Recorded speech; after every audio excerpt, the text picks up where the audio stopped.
Hi, I'm Dr. Jamie Koufman, and this is Dr. Koufman's Acid Reflux Hour. Today's topic is Dr. K's Reflux Detox, and I'm going to tell you that you're going to find today's Facebook Live either invigorating in terms of gaining power, or discouraging in terms of what you can eat and when. So let me begin by saying one of the most common questions I get is, how long should the reflux detox be? Well, let me begin by saying you've not heard this reflux detox before, so it's more than just about an induction diet.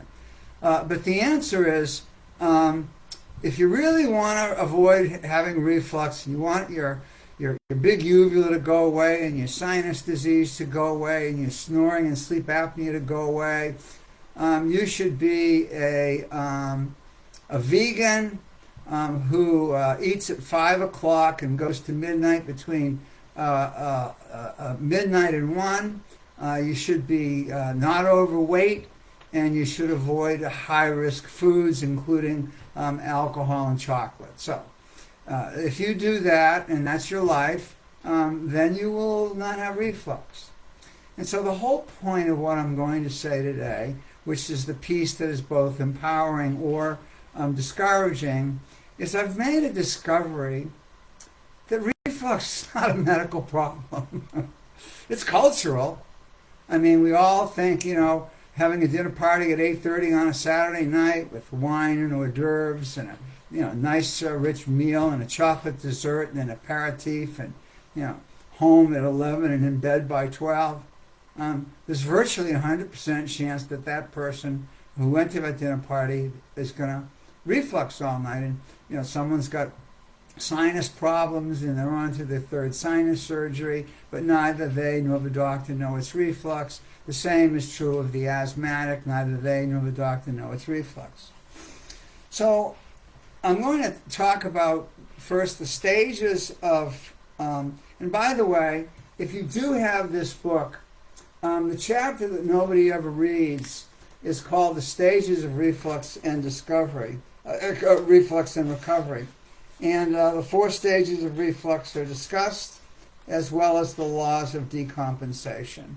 And so there are laws to sort of determine how things break down in life, whether it's a reflux falling into the reflux abyss, or a divorce, a failure of a business. These laws of decompensation apply, and that's chapter 5 in this one. Now, I've changed a lot of the ideas, and before I share with you what I recommend specifically for my detox program and how long, I want to tell you about a patient. There was a patient of mine, a New York woman, lovely woman. I didn't see her for more than 10 years, so she must have gone to someone else. Anyway, she did a consultation with me, a couple of weeks ago, and this is what she had to say. I have a cat here. And this is what she had to say. She said, Dr. B did my fundoplication done well, a 360-degree wrap by a really experienced surgeon is the best treatment there is if you need to have a medical or surgical treatment. So she had a fundoplication by the really good surgeon 4 years before, and she's refluxing like a bandit. So the first question, I said, what time do you eat dinner? She said 8 o'clock. And I said, what time do you go to bed? She said 10. And I said, the valve that's been reconstructed, even though there's this big wrap of tissue, it's stiff and inflamed and it's not working.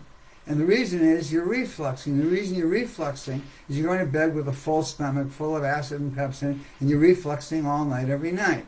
We call that silent nocturnal respiratory reflux, and this term is going to be introduced in my book, which is going to be, hopefully this year, respiratory reflux.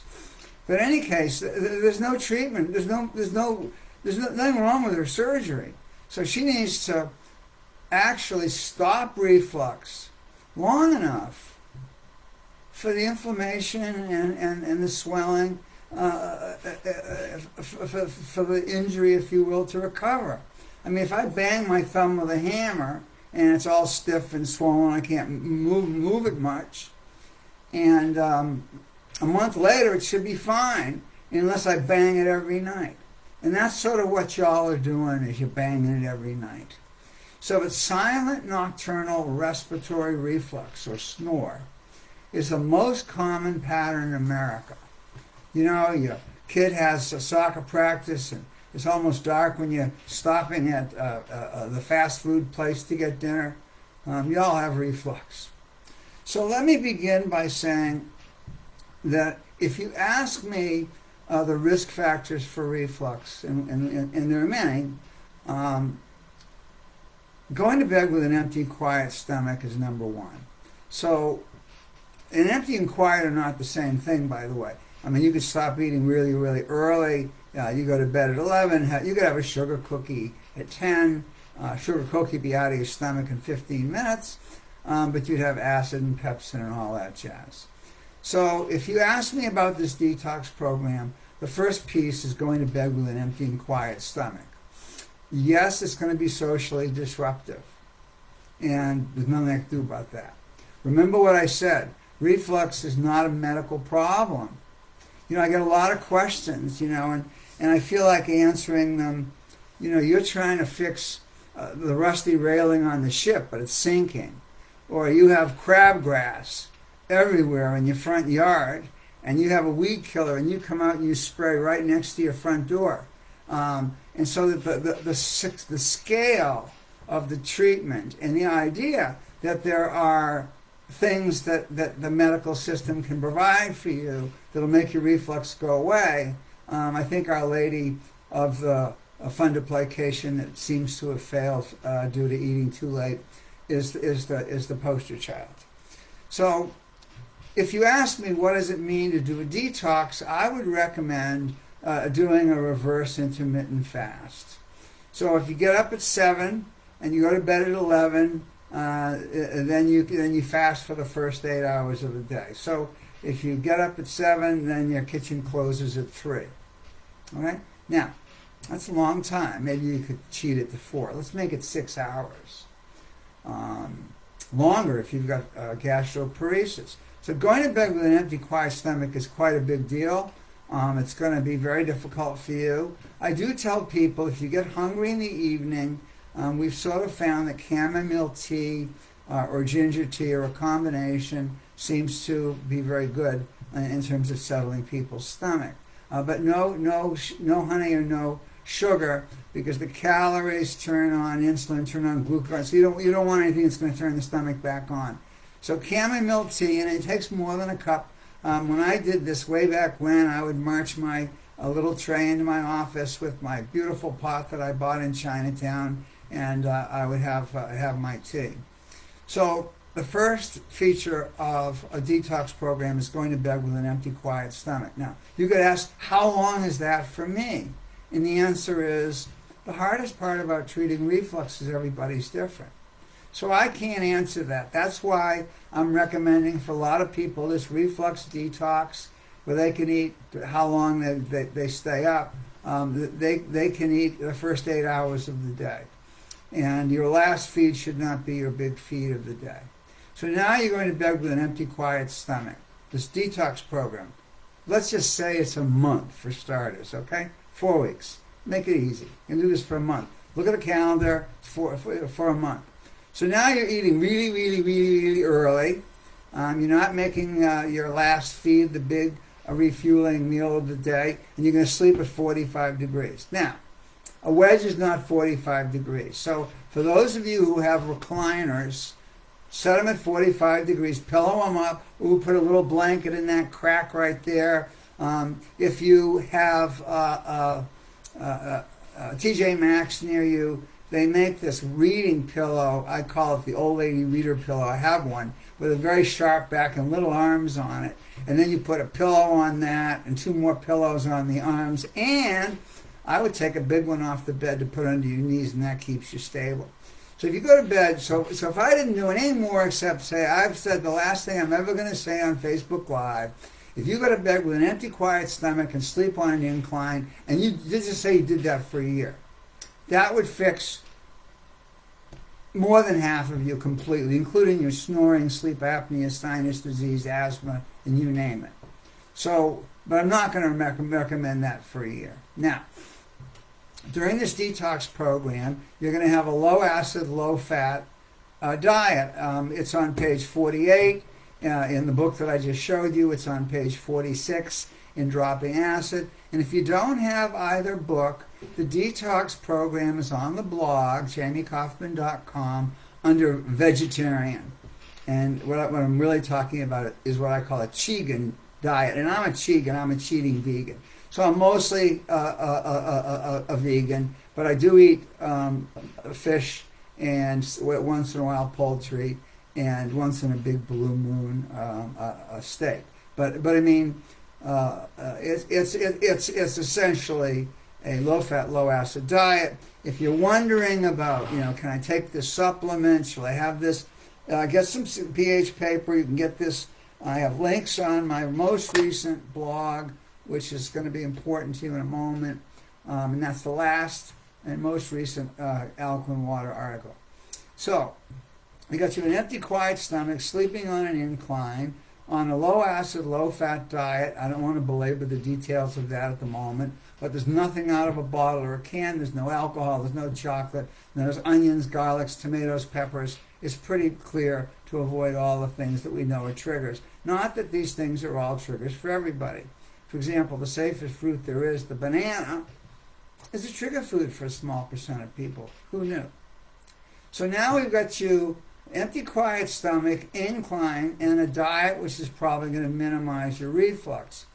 I recommend taking famotidine. Famotidine is generic Pepcid. Walgreens or CVS or whatever is fine. It comes 10, 20, and 40 milligrams. I recommend the 20 milligram dose. Take one when you get up in the morning, one before the last feed, and 2 or 40 milligrams before bed. And by the way, 40 milligrams of famotidine before bed do better than a proton pump inhibitor anyway. If you are on a proton pump inhibitor, you should get off. It's not going to be easy. About a third of people have rebound hyperacidity and terrible heartburn. So if you're one of those people, you're going to do all this stuff, and then you're going to get Tums and Rolaids and chewing gum and cough drops and a bunch of other things that I'm going to talk about in a minute. So let's review. We got empty, quiet stomach, gravity, a good acid suppressant, and a good diet. I recommend Gaviscon Advanced Aniseed. Gaviscon Advanced Aniseed comes in a 500 ml bottle. It's not Gaviscon Extra Strength. It's Gaviscon Advanced. That's the name of the product. It comes in peppermint, God knows why. The aniseed's the right one. This is a 500 ml bottle, and I would order 3 of them. Take a swallow from the bottle after dinner and before bed. Swallow is usually about 2 teaspoons. Too hard to pour. Whatever you don't put in the refrigerator will turn into stone. Gaviscon forms a raft, and it goes to the top of the stomach, and it produces mechanical blockade. Now, detox program's almost over. Alkaline water should be 9.5. The 2 brands that are the most popular, as I talk to people with them, are Alka-10 and Trader Joe's. A lot of people don't like the Essentia because I think it has phosphates. Now, if you read that last blog, not only will you be able to buy the pH paper and the pitcher that I recommend. My pitcher is 9.5. It's a zero water pitcher. Everybody knows my pink cups. They go with me in my car. They go with me in my golf cart and so on. In that blog, you're going to see these little bottles. And this is a 2-ounce Cobalt blue spray bottle on Amazon. They make, by the way, nose droppers as well. And here's why this is special. When you swallow alkaline water, you don't get any on your vocal cords. And most of your lower throat clamps tight as your fist, so you don't aspirate and get water going down the wrong pipe or whatever you're eating or drinking. However, if you take your alkaline water 9.5 and put it in here, spray your vocal cords. Pepsin dyes, let's say at pH 8, this is 9.5. No, you don't need bicarbonate in it. My singers on Broadway and the Met and wherever they may be usually carry these, especially if they're out a little late last night and they got a show again this evening. 8 shows a week. It's a lot of sprays. If you have nasal symptoms and sinus symptoms as well, this same company makes a nose dropper, and when you get up in the morning, you can put your alkaline water in your nose, just lying there in the bed, and if that burns, it means you got terrible reflux. Nothing about the alkaline water. Finally, the last thing is pretty cool. If you go to Carnegie Hall, and my office was across the street, there are these big containers where people can take Ricola cough drops, the big old square ones you can't bite without breaking your teeth. Everybody's gone out to eat. They all had alcohol. Most of them have reflux. They're going to clear their throat and cough. When you suck on a hard candy or chew gum, you make more saliva. Interestingly, there's a higher concentration of acid neutralizing bicarbonate in the saliva, and you swallow a lot more, and it actually drives the system forward. So chewing on gum or sucking on a hard candy after each time you eat is very beneficial. And I'm going to do a blog on Manuka honey, and Manuka honey lozenges are very nice. They're very expensive on Amazon, the only good brand I can find, so maybe not. But chewing gum, I chewed sugarless cinnamon. I like cinnamon because the flavor lasted longer than most of the others, like Juji fruit. And then I went to the big Ricolas after that. So now that's the program. Quick recap, and then I'm going to answer questions. Empty, quiet stomach, gravity, good acid suppressant that's safe, used in pregnancy for 25 years.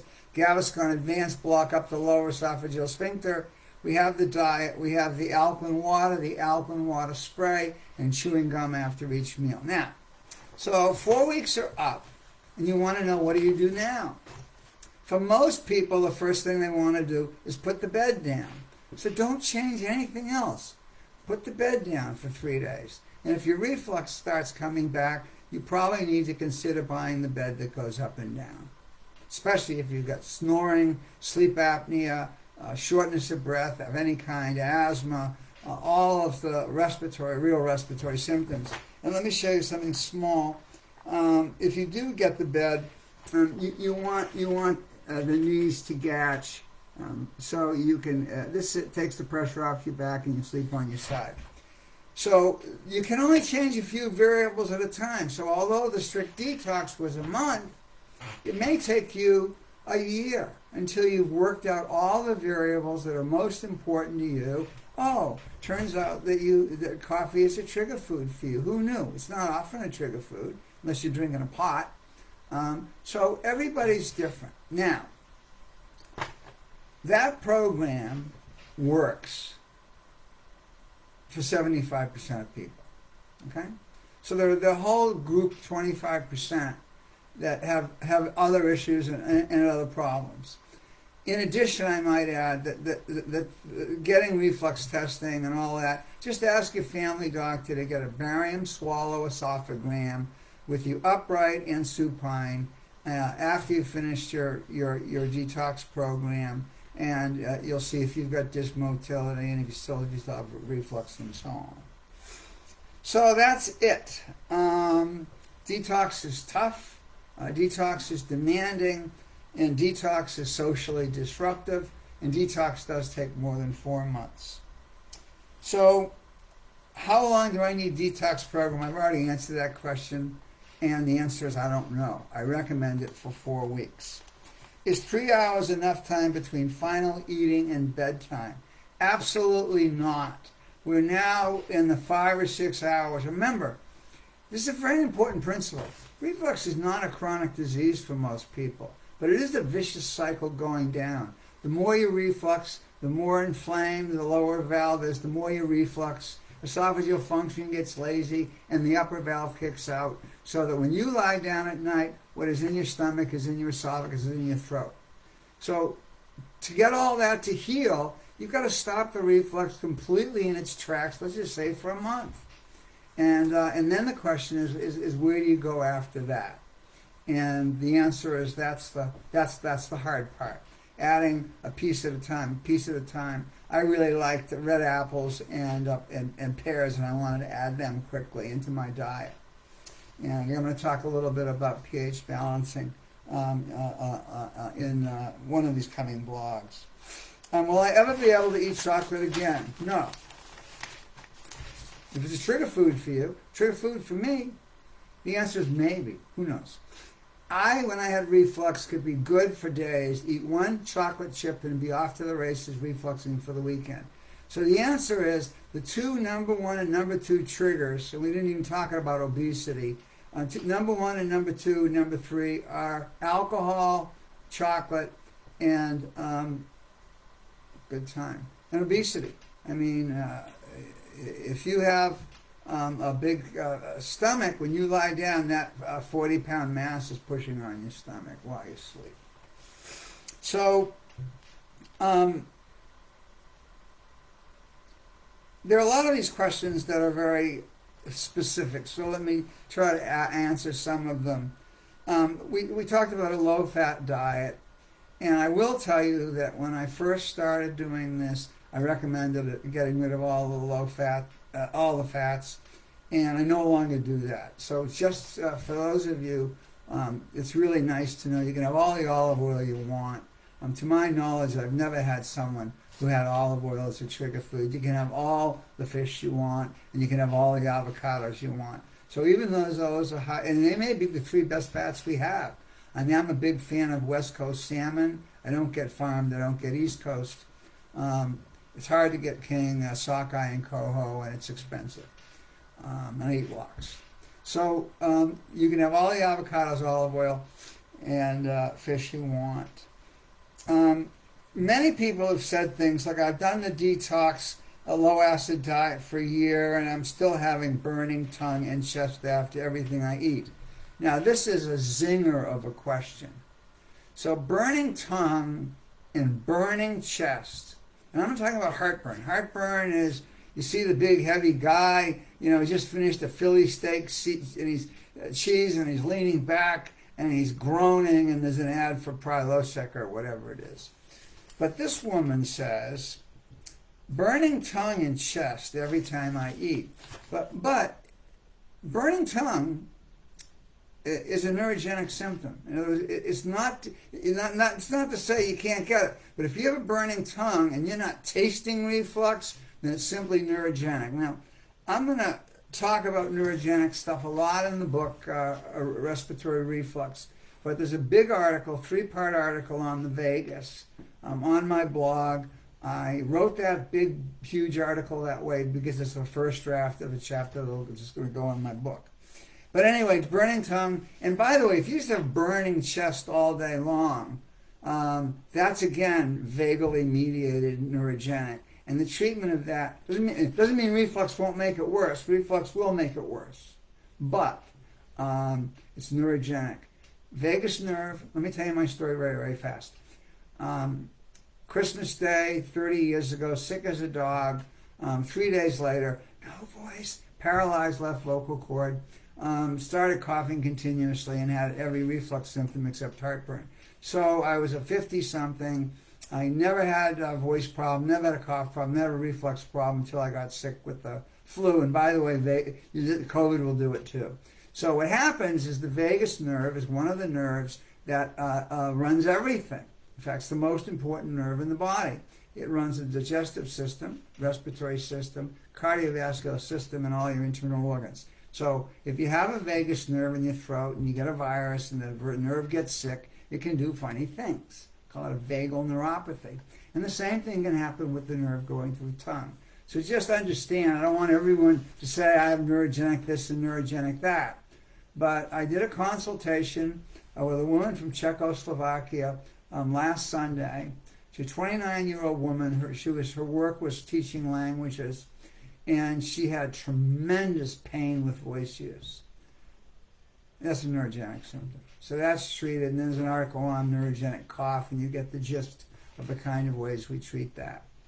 but that's a neurogenic symptom. Voice use pain. So Christine asked, I have a hiatal hernia. First of all, hiatal hernias don't matter unless they're quite large. Pretty much everyone has a hiatal hernia. And she's 8 months on the diet with lifestyle changes, not able to get symptoms under full control. So the answer is stricter detox, earlier eating, and all that. Now, her doctor wants to do a Bravo pH. That won't tell anything about, by the way, respiratory reflux is a new term for LPR. It won't. Seeing a gastroenterologist, if you have respiratory reflux, you'd be better off talking to a tree. They don't have any tests for it. They don't have any treatment for it. If it's normal, it doesn't mean you don't have reflux. A lot of people with respiratory reflux just have one reflux episode event. It's night. Impedance, pH doesn't catch it. I did it for 3 years. So right now there's no good reflux testing available, and the reason is Medicare reimbursement is so low for reflux testing. So I don't recommend Bravo. I don't recommend any of that stuff. You know if you got reflux or not. And after this, I hope you know what you've got to do. And so it is. Can a wide UES cause LPR? And I don't know what a wide UES is, but I'm assuming that the UES is the only thing that I know that makes that's the upper esophageal sphincter. The only thing that makes the upper esophageal sphincter misbehave is reflux. So we used to get manometry, and we found all these patterns. If you read the article on globus, you'll see some of the manometry. Globus is a sensitive lump in the throat. And if you read that article, you'll see that we stopped getting repeat manometry, pressure transducer tracings. Afterwards, everyone went back to normal. So if you have globus and a difficulty swallowing, it's probably the upper valve. Pressure is not good, and it may be closing in the middle of a swallow. Globus and dysphagia is a really good blog. Kathleen asks, is it normal to have good days and bad days during the first part of the detox diet? And the answer is yes, and this is a really good question, Kathleen, and I'll tell you why.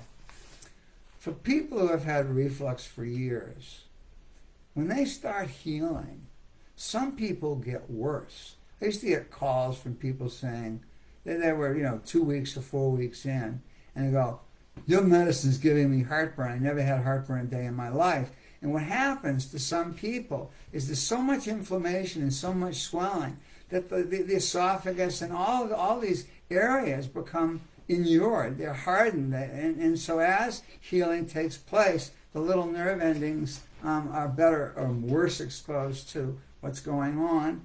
And so some people do have a worsening of symptoms at the beginning. And for sure, you can have good days and bad days.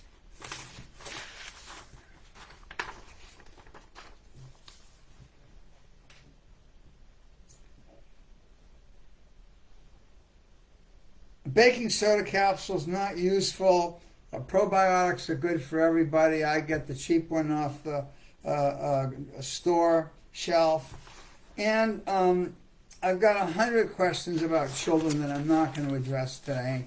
And to be honest with you, we will address some of them, but I never really practiced pediatrics since 1980 something. So it's not my thing. But I do want to talk about COVID a little bit.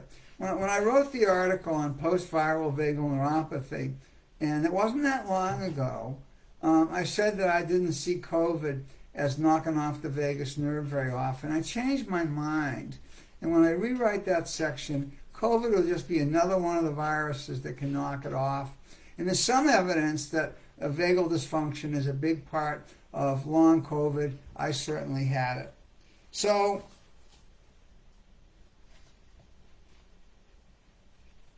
the idea that all the reflux and everything started after having COVID is post-viral vagal neuropathy. So I want to end today by saying that medicine, healthcare, does not have a treatment for reflux. It's all about diet and lifestyle. There are some patients who have neurogenic problems, and there are some patients, particularly old patients, whose lower valve is not going to recover. They should sleep up forever. But the whole concept here is that there's going to be some kind of reset. The whole idea that you can eat or drink whatever you want and take some pills, nothing can be further from the truth. So anyway, this is Dr. Jamie Koufman signing off. I enjoyed doing this today, and I hope you do too.